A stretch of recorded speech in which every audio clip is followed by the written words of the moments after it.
Kapitulli 11. Fundi i botës, një shpresë e re.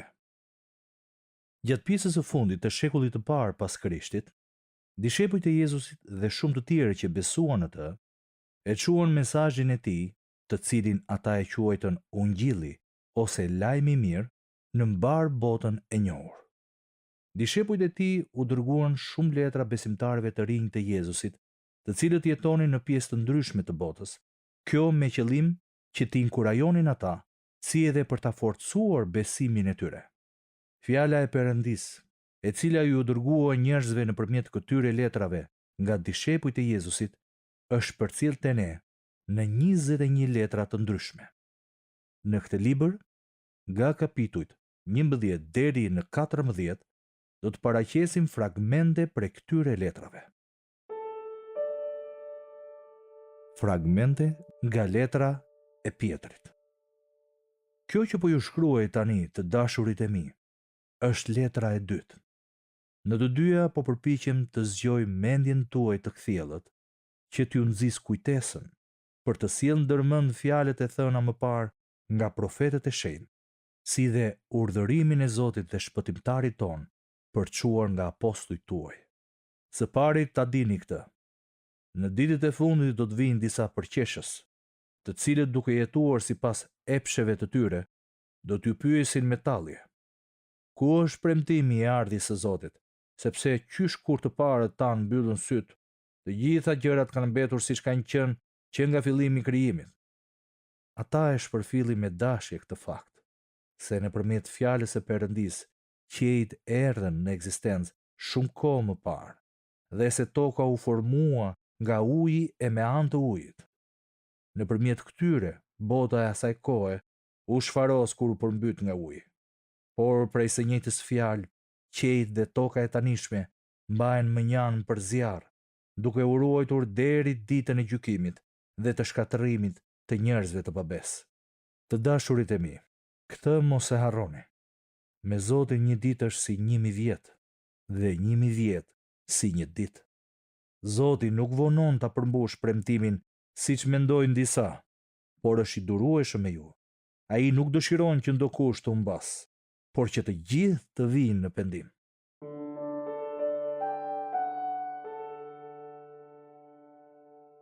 Por dita e Zotit do të vijë si një vjedhës. Atë ditë qej do të zhduken me një krismë të madhe. Elemente do të shkrihen nga nxehtësia dhe zjarri, dhe toka e gjithçka në të do të digjen krejt. Meqense të gjitha këto do të rënohen në këtë mënyrë, është i qartë se ç'lloj njerëzish duhet të jeni. Me jetë të shenjtë dhe të perëndishme, ndërkohë që prisni dhe dëshironi me zell ardhjen e ditës së Perëndisë, për shkak të së cilës qej do të treten në zjarr e do të zhduken, dhe elementet do të shkrihen nga nxehtësia. Por në bazë të premtimit të tij, ne presim qej të rinj dhe një tokë të re, ku të banojë drejtësia. Prandaj të dashur, ndërsa prisni për këto gjëra, bëni të gjitha përpjekjet që ai t'ju gjejë në paqe, të panjollosur e të patëmet. Gjithashtu, konsiderojeni durimin e Zotit ton si një mundësi për shpëtim.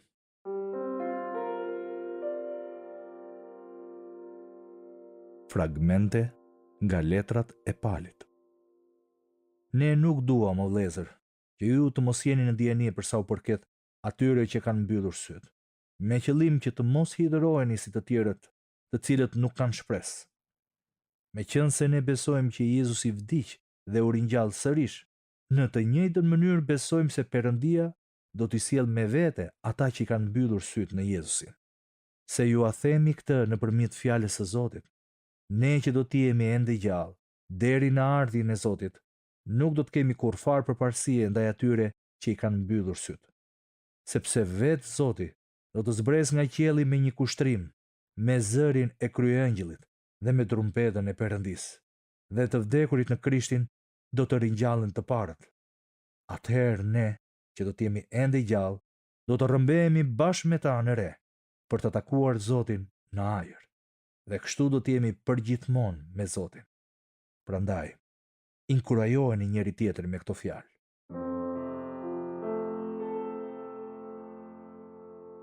Në lidhje me kohë dhe stinët, vëllezër, ju nuk keni nevojë që t'ju shkruaj, sepse ju vetë e dini shumë mirë që dita e Zotit do të vijë ashtu siç ja beh një vjedhës natën.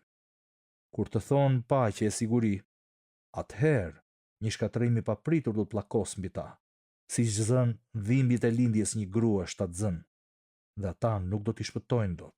Kjo do të ndodhë kur Zoti Jezus të shfaqet nga qielli me engjëjt e tij të fuqishëm, duke marrë hak me zjarr flakërues ndaj atyre që nuk e njohin Perëndin dhe atyre që nuk i binden ungjillit të Zotit ton Jezus. Këta do të pësojnë dënimin e shkatërimit të përjetshëm, larg pranisë së Zotit dhe forcës së tij të lavdishme.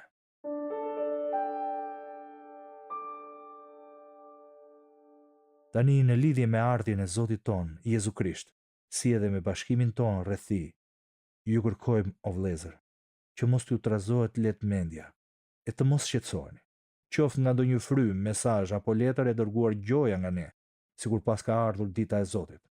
Mos t'ju gënjejë njeri asesi, sepse ajo ditë nuk do të vijë në rast se nuk vjen së pari mohimi i besimit, dhe nëse nuk zbulohet njeriu i paudhësisë, biri i shkatërimit.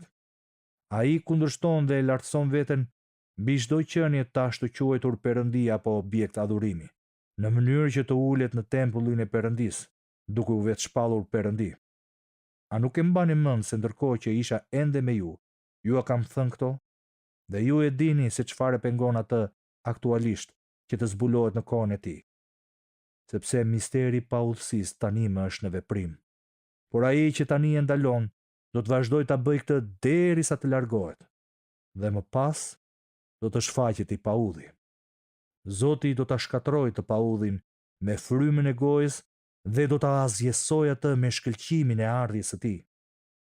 Ardhja e të paudhit bazohet në veprën e Satanit, me të gjitha llojet e fuqisë, shenjave dhe mrekullive të rreme, si dhe me çdo mashtrim të ligë kundrejt atyre që po humbasin. Ata humbasin nga që nuk e pranuan dashurinë së vërtetës që të shpëtoheshin. Kjo është arsyeja pse Perëndia do të dërgojë atyre një forcë zhgënjimi që t'i besojnë asaj çka është e rreme, dhe kështu të dënohen të gjithë ata që nuk i besuan të vërtetës, por u argëtuan me padrejtësinë. Por ju, vëllezër, nuk jeni në errësirë që ajo ditë ju pllakos papritma si një hajdut, sepse ju jeni të gjithë bij të dritës e bij të ditës. Ne nuk jemi të natës, as të errësirës. Kështu pra, të mos flemë si të tjerët, por të jemi vigjelues e të kthjellët.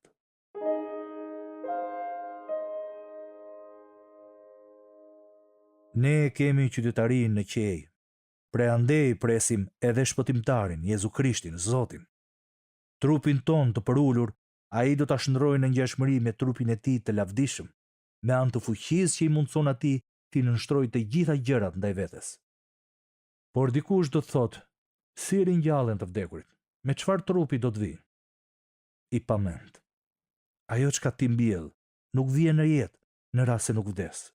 Dhe sa për atë çka mbjell, ti nuk po mbjell trupin e ardhshëm, por vetëm një farë, ndoshta prej gruri apo prej diçka e tjetër.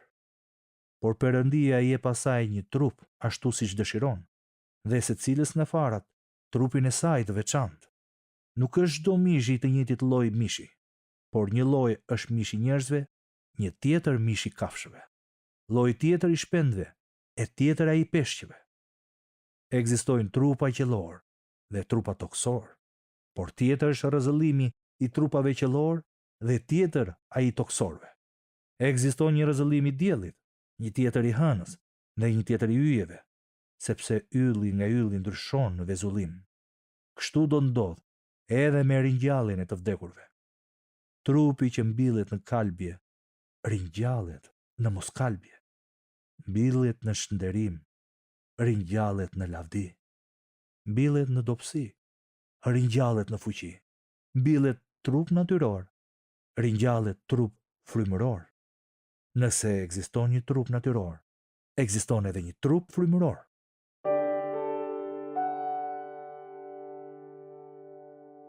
Vëllezër, po ju them edhe këtë. Mishi dhe gjaku nuk mund të trashëgojnë dot mbretërinë e Perëndisë. As kalbja, nuk mund ta trashëgoj moskalbjen.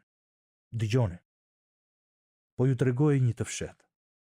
Nuk do të vdesim të gjithë, por të gjithë do të shndërrohemi në një moment, sa hapem mbyll syt, me trumbetën e fundit, sepse ajo do të trumbetoj dhe të vdekurit do të ringjallen të pakalbshëm, ndërsa ne do të shndërrohemi. Nga që ky trup i kalbshëm duhet të vesh moskalbjen dhe ky trup i vdekshëm duhet të vesh pavdeksin. Kur ky trup i kalbshëm të vesh moskalbjen dhe ky trup i vdekshëm të vesh pavdeksin, atëherë do të përmbushet fjala e shkruar: vdekja u përpi nga fitoria. O vdekje, ku është fitoria jote? O vdekje, ku e ke thumbin tënd? Por ta falenderojmë Perëndin që na jep fitoren nëpërmjet Zotit ton Jezu Krishtit. Prandaj, vëllezërit e mi të dashur, qëndroni të fortë e të pajepur, duke shkëlqyer përherë në veprën e Zotit, të vetëdijshëm që mundi juaj nuk shkon dëm në Zotin.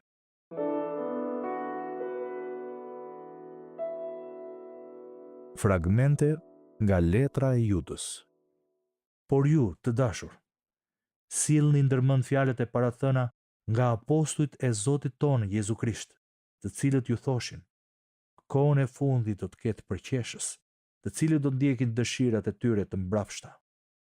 Këta janë njerëz që mbjellin përçarje, që ndjekin vetëm instiktet e tyre natyrore, që nuk e kanë frymën. Dallë të dërbuara deti që shkumzojnë veprat e tyre të turpshme. Yje jashtë orbite, për të cilët është rezervuar terri i errësirës për tërë jetën. Madje Enoku, në brezin e 7 pas Adamit, profetizoi kështu për ta: shiko, Zoti erdhi me mira nga të shenjtët e tij, për të ekzekutuar gjykimin mbi gjithkën, dhe që të dënojë të paudhët për të gjitha veprat e tyre të mbrapshta, të cilat i kanë bërë me ligësi, si dhe për tërë fyerjet që mëkatarët e pabesë kanë thënë kundër tij. Këta janë grindavec, plot pa kënaqësi, njerëz që jepen pas epsheve të tyre. Lëshojnë nga goja fjalë të tejfryra dhe i lajkatojnë të tjerët për interes. Por ju, të dashur, ndërtojeni veten mbi besimin tuaj të shenjtë dhe duke u lutur në frymën e shenjtë, qëndroni në dashurinë e Perëndisë, teksa prisni mëshirën e Zotit ton, Jezu Krisht, për jetën e përjetshme.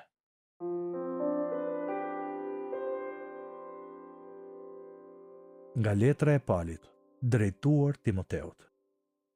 Por ta dish këtë, në ditët e fundit do të vinë kohë të vështira, sepse njerëzit do të jenë egoist, lakmitar të paras, burravec, fotull, ofendues ndaj Perëndisë, të pabindur ndaj prindërve, mosmirnjos, pa shenjtëri, pa dashuri, inatçinj, shpifës, pa vetë kontroll, të dhunshëm, armiq të së mirës, tradhtar, të rrëmbyr, të krekosur. Do të duam më tepër dëfrimet se sa Perëndin, duke ju përkushtuar atij vetëm në dukje, por duke e mohuar fuqinë e besimit. Shmangu nga këta njerëz.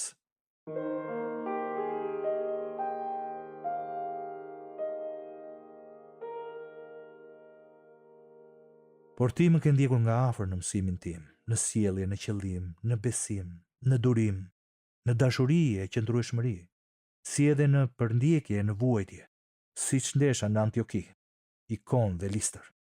Çfarë përndjekjesh kam duruar, por Zoti më shpëtoi nga të tëra ato.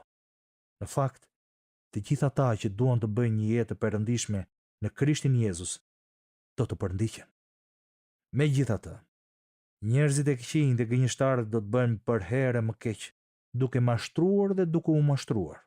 Sidoqoftë, ti vazhdo të qëndrosh në ato që ke mësuar dhe për të cilat je bindur, duke e ditur se prej kujt i ke mësuar.